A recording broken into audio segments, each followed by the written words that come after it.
It is not the possession of truth, but the success which attends, the seeking after it, that enriches the seeker and brings happiness to him.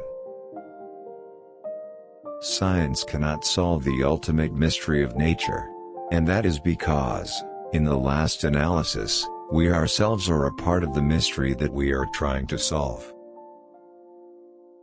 When you change the way you look at things, the things you look at change. A new scientific truth does not triumph by convincing its opponents and making them see the light, but rather because its opponents eventually die, and a new generation grows up that is familiar with it. The assumption of an absolute determinism is the essential foundation of every scientific inquiry. This is one of man's oldest riddles. How can the independence of human volition be harmonized with the fact that we are integral parts of a universe which is subject to the rigid order of nature's laws? We cannot rest and sit down lest we rust and decay. Health is maintained only through work. And as it is with all life, so it is with science. We are always struggling from the relative to the absolute. We have no right to assume that any physical laws exist, or if they have existed up until now, that they will continue to exist in a similar manner in the future.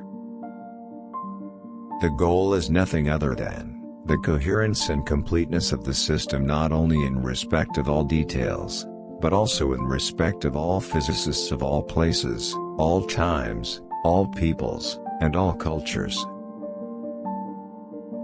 An important scientific innovation rarely makes its way by gradually winning over and converting its opponents. What does happen is that the opponents gradually die out. The theory of relativity confers an absolute meaning on a magnitude which in classical theory has only a relative significance, the velocity of light. The velocity of light is to the theory of relativity as the elementary quantum of action is to the. I do not believe in a personal God, let alone a Christian God.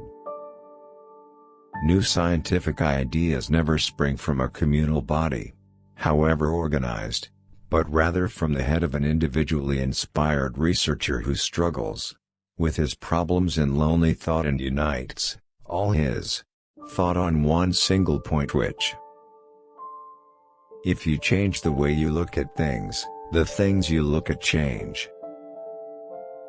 Science advances one funeral at a time.